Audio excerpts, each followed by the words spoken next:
Já estamos prontos aí para o capítulo 3 do primeiro livro dos Reis. Esse é o capítulo de hoje.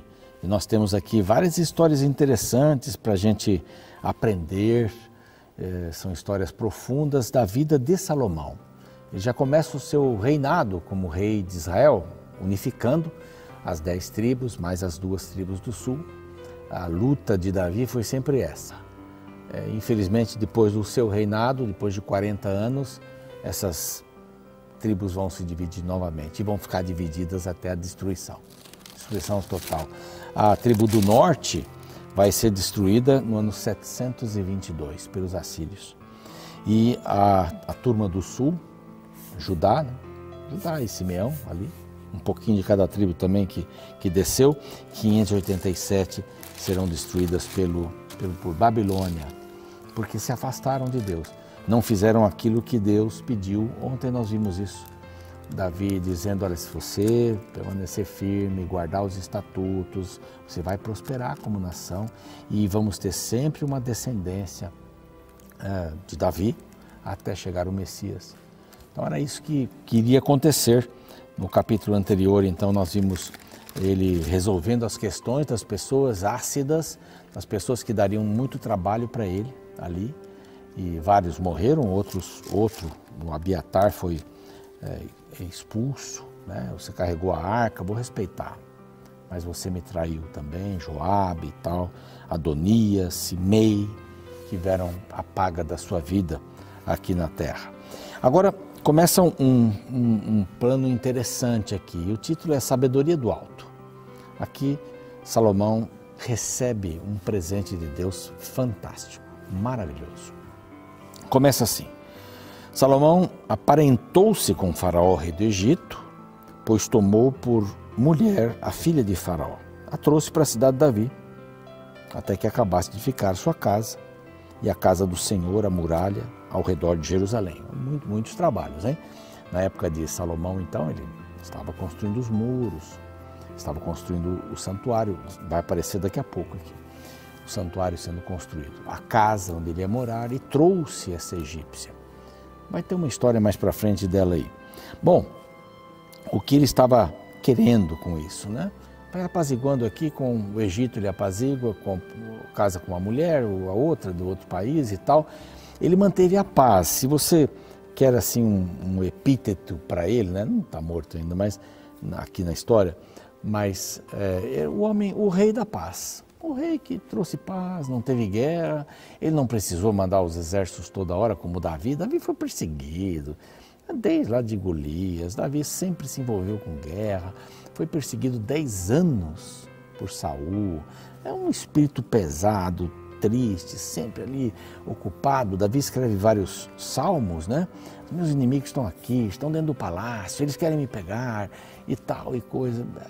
Davi teve essa confusão na vida dele, mas ele foi o que expandiu o reino de Israel, venceu os filisteus, tomou a área dos filisteus. Mas aqui fala um pouquinho do sacrifício, que eles sacrificavam nos altos, porque não tinham o santuário, por isso então que ele vai edificar uma casa ao nome do Senhor, que a casa é o santuário fixo. Nós tínhamos o móvel lá para Moisés durante muitos anos, as viagens. Então chegou o momento que Deus mantém um diálogo com Salomão. Salomão amava o Senhor, diz aqui no verso 3. Andando nos preceitos de Davi, seu pai, porém sacrificava ainda nos altos e queimava incenso. Algumas coisas que não precisavam ser feitas ali. Eles precisavam de uma casa. Foi o rei de Gibeão para lá sacrificar, porque era o alto maior, ofereceu 1000 holocaustos. Salomão estava também naquele lugar. Em Gibeão apareceu o Senhor para Salomão de noite em sonhos, e disse: pede-me o que queres que eu te dê. O que você quer? Pode pedir. O que você faria, né? O que eu vou pedir? Bom, eu vou pedir navio para poder viajar e combustível que nunca cabe pelo mundo, né? Não sei, sei lá. Eu quero um computador que seja de última geração, sei lá o que a pessoa pode pedir, né? Eu quero pedir que meu cargo na empresa seja maior, quero ter uma empresa. Cada um um ia pedir alguma coisa, né? Eu quero um casamento para alguns, eu quero me formar, eu quero ter um diploma de advogado, sei lá. Mas o que você quiser, pode pedir. O que você pediria para Deus? Deus está lhe dando um sonho, sei lá, uma visão. O que você está querendo, hein? Pode pedir. O que a gente pediria? É bom pensar um pouco nisso, né? O que é mais importante para você? O que seria mais importante no momento desse? Aí Salomão dá uma resposta aqui, puxa vida, uma coisa tremenda. Então ele começa a responder o Salomão: de grande benevolência usaste para com teu servo Davi, meu pai, porque ele andou contigo. E andou mesmo, ele não teve outro Deus. Ele errou, pecou, mas ele nunca deixou de andar com Deus. Davi, esse é Davi. Então, seguindo aqui, porque ele andou contigo em fidelidade, em justiça, em retidão de coração, perante a tua face, mantiveste-lhe esta grande benevolência e lhe deste um filho que agora se assenta nesse trono. Agora, pois, ó Senhor meu Deus, vem o pedido dele. Tu fizeste reinar teu servo no lugar de Davi, meu pai. Não passo de uma criança, começou bem. Não sei como conduzir-me.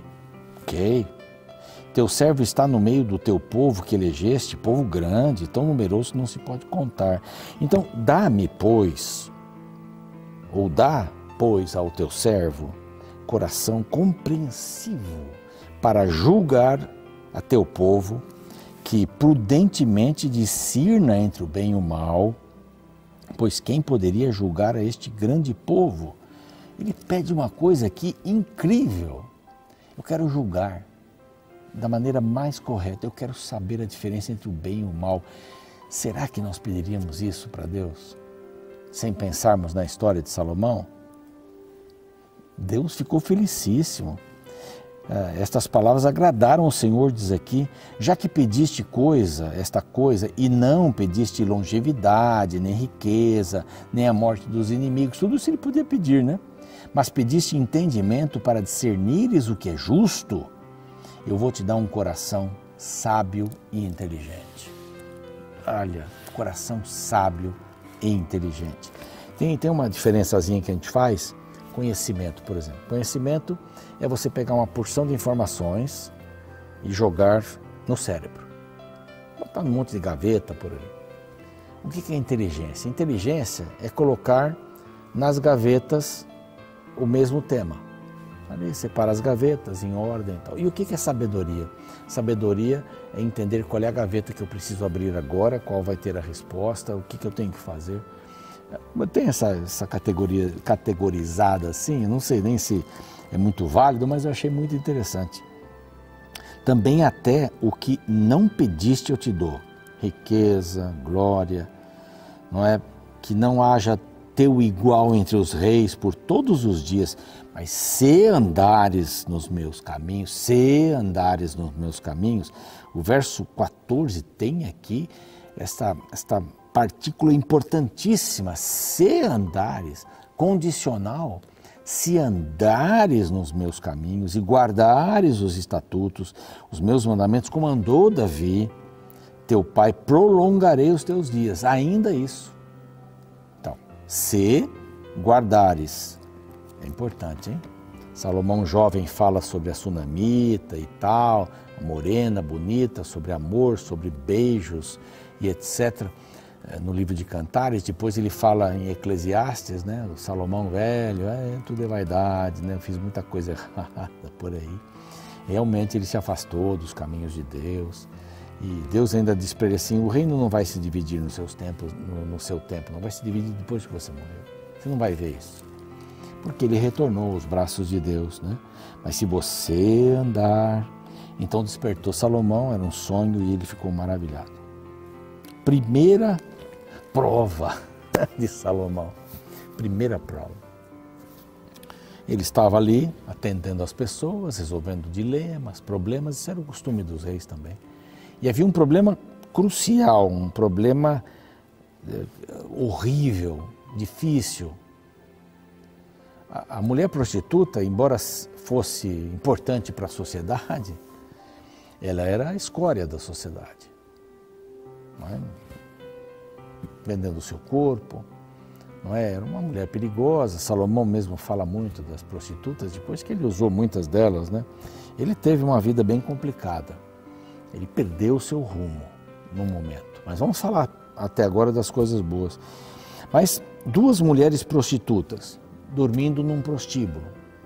Cada uma delas teve um bebê. Elas dormiam do lado dos seus bebês. Numa noite, uma delas, virando na cama ou no chão, deitou sobre a criança e a sufocou e a criança morreu. Ela percebeu que a criança estava morta, era ainda de madrugada. A outra mulher estava dormindo, o filho do lado, ela pega o bebê, eu estou evitando de ler aqui para passar a história, né? Mas pega o bebê e coloca do lado da mulher que estava dormindo, bebê morto, e fica com o bebê vivo. Ora, a mãe conhece o seu filho, a mãe conhece o seu filho. Claro, principalmente se teve algum tempo de contato, crianças que eram amamentadas aqui, mas de madrugada um pouco para frente, a mãe, que tinha o bebê vivo e agora estava com o morto, acordou para dar de mamar para ele. Estava morto. Ela olhou de manhã cedo, não era o seu filho. Não é meu filho. E a outra está com meu filho. Esse filho é meu. Não, não, não. O seu filho é esse que morreu. O meu está vivo. Está vivo. Não, esse é meu, eu conheço o meu filho. Não, e foi aquela discussão até que foram parar diante do rei. Que dilema difícil, o que você faria, né? Uma dizendo, não, é meu filho, não tinha DNA, não tinha nada naquela época, é meu filho, esse é meu filho. Não, esse não é meu filho. O morto não é meu filho. O meu filho é o vivo. Não, esse é o meu, o seu morreu. Salomão pensou, olhou bem e disse, então, o morto é dela. O morto é dela. Então, o vivo é seu, o vivo é meu. Mas o seu não está morto? Ele começou a perguntar. De repente disse assim, por favor, traga uma espada. Verso 24. E trouxeram uma espada diante do rei. E ele disse, tá bom, agora vamos dividindo as partes desse menino e eu vou dar metade para cada mãe. Está resolvido. Porque não dá para saber exatamente. Então a mulher cujo filho era o vivo falou ao rei. Verso 26. Porque o amor materno se aguçou por seu filho. Claro. Disse, Senhor meu, dai-lhe o menino vivo. E por modo nenhum o mateis. Porém a outra dizia, nem meu, nem dela. Corta a criança. Pronto. Para Salomão já era suficiente. Ele já sabia quem era a mãe do bebê. Já sabia. Se deu um menino para aquela que diz que morreu, não é? Mas é a mãe, essa é a mãe verdadeira. A mãe verdadeira nunca deixaria cortar um filho no meio para resolver uma coisa. A que não era verdadeira faria isso. O filho não era dela. E ele resolve mais um problema. Então respondeu o rei, dai a primeira. Todo Israel ouviu essa sentença, verso 28, e deu aquele uau. Como resolver isso? Uau! O rei resolveu. Sabedoria. O que ele pediu para Deus? Sabedoria. O que é que nós devemos pedir para Deus diariamente? E a gente sabe, lá em Tiago está escrito, todo aquele que pede vai receber sabedoria. Nós precisamos pedir mais sabedoria para discernir entre o certo e o errado, para julgar corretamente. Julgar o caminho dos outros, não o meu caminho. Para onde eu devo seguir dos outros também, mas o meu caminho, certo e errado. O caminho de Deus e o caminho que não é de Deus. Quando ir e quando ficar. Sabedoria. Vamos pedir sabedoria agora para Deus? Pai bondoso, nesse momento nós queremos pedir-te sabedoria. Sabedoria para discernir entre o bem e o mal, cuidado com as palavras, escolhê-las bem, para edificar pessoas e não destruí-las. Senhor, sabedoria para nunca mentir, não necessitar mentir, contar sempre a verdade. Sabedoria para respeitar o sexo oposto, as pessoas mais velhas, as mais novas. Sabedoria para respeitar o meu cônjuge, ser fiel, respeitador. Senhor, sabedoria para entender a Tua palavra, para entender os mistérios da vida, Ajuda-nos a termos esta sabedoria, Pai. Em nome de Jesus. Amém.